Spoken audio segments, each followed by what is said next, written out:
Hi, welcome back to Undercover Recruitment with Kate. We are here with the lovely Mardia today, and she's here to share with us. She's my brilliant leadership and business coach that I've had in my business for the past year, and I have just learnt so many gems of gold from Ray and so much support and love in how she delivers what she does and the training she does that I had to get her in on camera with us and do some Q&A with you. So thank you for coming in all the way. Yeah, thank you for having me. Yeah, all the way from Canberra. It's a huge trip, so I appreciate you coming up to Sydney. And we're just excited to get some pearls of wisdom from you, because I just learn so much every time we have a session that I'm like, everyone that I work with needs to see this. So thank you. I had to get you on camera today and just ask you a few questions. Is that all right? Yeah, absolutely. And thank you for having me, and especially on this day, because if you're watching it today, it's International Women's Day. Yes. And it's just such an honor for me to be here with you, and you're such an inspiring woman and client, so I wouldn't be anywhere else. Oh, thank you. So tell us a little bit about how about your business and what it is that you actually do. Oh, yes. My clients call me a range of things. So they call me a business coach, a leadership coach, a soul coach, but the heart of it is that I serve leaders. Okay. Right? And sometimes we have an image of a leader as somebody who influences others. Yes. But if you look at anybody, each of us are leading our own lives. We're leading our relationships, our jobs, our families, and we have the power to choose what we create in our day-to-day life. Yes, that's true. Mindset's a big one you've taught me about. Yeah, and so any way you see it, each of us are a leader. And so what I've noticed is that leaders are pretty lonely at the top. They work so hard, and the people around them often don't know just how much work they put in. Yes. To sustain and cultivate the businesses and the dreams that they have. Yeah. And as they're working so hard, as they're pushing themselves, as they're dreaming bigger, where do they go to be human? So true. Where do they go to have their doubts, their fears, their moments of insecurity, their hurt, their frustrations, and setbacks to overcome, right? Yeah. And so just as anybody else, leaders are human, and they need support. Yeah. And so true. And as they're doing these incredible things, having tough conversations, putting boundaries in place, taking risks, they really benefit from having somebody in their corner. Someone who really sees them, someone who's got their back, someone who loves them, and someone who's really pushing them to be the best, most authentic version of themselves. And that's sort of where I come in. And I'm testament to that. Ray came in at a time in my life where I was really struggling with my business over a year ago and didn't know what to do and where to go, and literally she was just like an angel that was sent to me at that time, and was able to be that guiding light and voice of reason and just support and love, and help me to rebuild my self again as a leader, because I'd kind of lost that a little bit. And I've become and achieved so much since we've been working together. More than I ever dreamed of. So completely put myself out of my comfort zone, and was been amazed at all the things that I've been capable of, which I would never have done if we hadn't been working together, I think. So thank you. In terms of what I specialize in, if you will, there are millions of coaches out there, but it is an interest of mine to look at transformation from the inside out. Wow. A lot of, and I've seen this, and that's part of the reason I started doing this work, is that there are still coaching which just stays on the surface. Yes. You've got a bunch of you've got a bunch of action strategies and hacks, and people they've got the blueprint and they're not taking action. Yes. Right? The action is the key. Right? And so what's interesting to me is the part of the leader that's making the decision.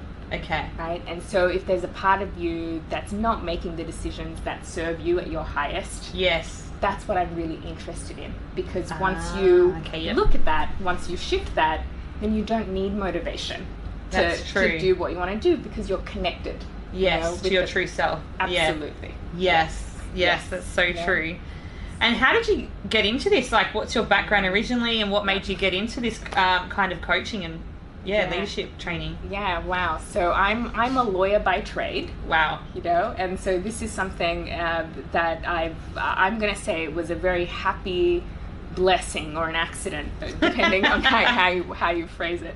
But basically, I've been through a lot of pain in my own life. I had a complex childhood, an extended family that was sometimes abusive. I'm an immigrant. Yep. You know, I didn't speak a word of English when I came to Australia, and you know, my mum was ill when I was younger, and so I could go on and on and on. You know, I became a lawyer because that's what was expected of me. Okay.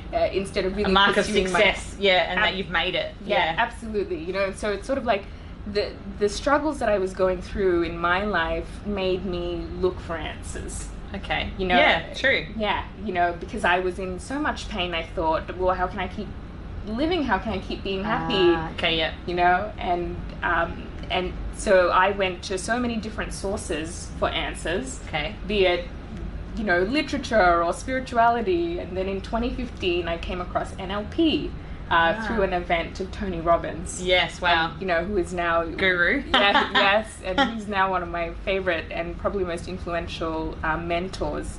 And it was in that community where I started making friends, and I didn't know it at the time, but I was ending up coaching coaches and entrepreneurs and people there just by being friends with them. Yeah. And so at the time I thought, you know, this doesn't make a lot of sense because these people are leaders, they have communities of their own, some of them are 7-8 figure business owners, and I don't know why they're coming to me. Yeah, true. It just didn't make a lot of sense. Yes, true. And you know, at the time I just said, oh, you know, yes, we're friends, but I'm a lawyer and that's fine. You know, that age-old self-doubt that so many women have is, who am I to do any of this stuff? Wow, yeah. You know, like, I don't need to do this. But it was, as I kept making these connections and having these friendships and serving these people, that I realized that there was a gap in the coaching industry. Okay, yep. You know, that people were looking for something deeper and they wanted to look at something that focused on their heart and their emotions. Yes. That they weren't necessarily getting from the mentors that they had at the time. Okay, yes. Right. And so my intuition was just like, I have to try. Yeah. See if I'm any good. See if I'm good. Well, you're pretty brilliant, I would say. You know, and within the first year, I mean, the universe was very kind, and I ended up working with investors, executives, people in the medical field and the education field, and also rising stars of the recruitment industry. There you go.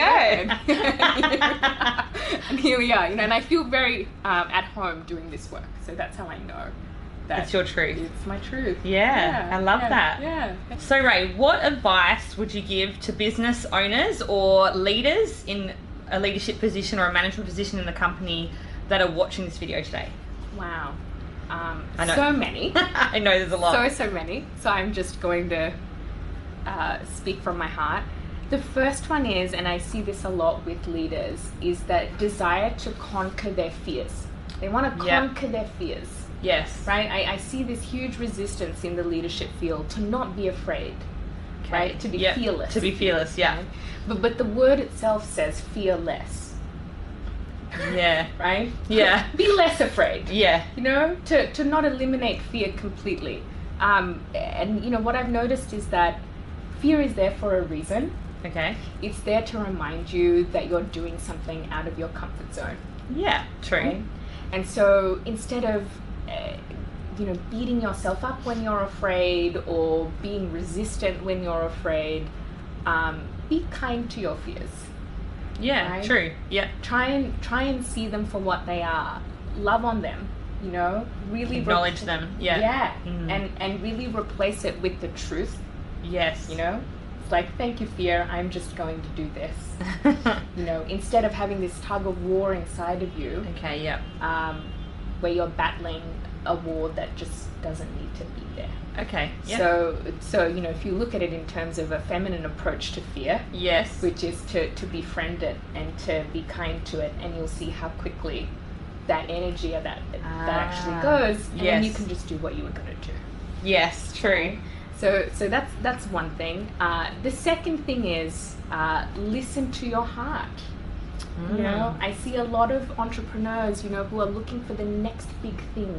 Yes. That'll finally scale their business and blow the revenues wide open. They're looking for that magic, aren't we all? strategy, right? Yeah. And yet, what's interesting to me is if you listen to your heart, you may already know what works in your business. That's true. Right? You can be a scholar of the things that serve you really well. Yes. And be creatively expanding them. Yes. Right? Instead of, approaching it from a place of, I haven't got the answer yet. Okay. Yes. To see it, no, I can be a student and scholar of all the things that have worked in the past. Yes. And how can I improve on them? Yeah. How can I be creative? How can it be more fun, more exciting? Yes. And to bring some joy and some heart into that process, that we call hustle. Hustle, yes, right? True. I found that when I first met Ray at a Unleash Your Freedom event, and she was one of the guest speakers, and for the first time she had made us do this meditation around listening to your heart, and I was wrestling with a lot of things and decisions I had to make in business, and I was like, how do I deal with all of this? And for the first time, I stopped all the head noise, all the things that were going on in my mind, and I actually tuned into that intuition and that heart, and I got my answer. I got my answer as clear as day. I knew what I needed to do in that situation that I was struggling with, and that was because you did this exercise that made us think about a good time that we were positive, and then think about something we're struggling with right now, and then stop and listen and just see what is your heart telling you. Yeah. And that was like, I'd never done that before, and it was like, I was just blown away. Like, I remember just being quite emotional after, because I was for the first time given myself permission as a woman in business. We're always trying to be that tough, fearless person, but to actually give myself permission to listen to my heart again, and to find that was my truth, where I needed to go to find those answers. People say that, oh, she made it happen. I didn't make anything happen. You made this happen. Yes. I was there to guide you along the way. Yeah. But every single action step was taken by you. Yes. Every single thing that you did is something that you actively went out. Yes. And made happen in your life. So credit to you, and really and you see true change really happening when you follow your heart and then take action that aligns with it. Yeah. Yeah, it's been an amazing journey. And I just can't wait to keep growing and learning, because that's just, it's like the more you have, the more you want. Like, you're like, what else could I learn? Absolutely. And put into practice. So, so that's something I've, found really powerful. And so I really encourage that if you're a leader or a manager or an owner, of a business, make sure you go out and do that and invest in you, as Ray said. Yeah. And what would be your top inspirational quote or something that you would love to share with us today? Oh my gosh, I have so many.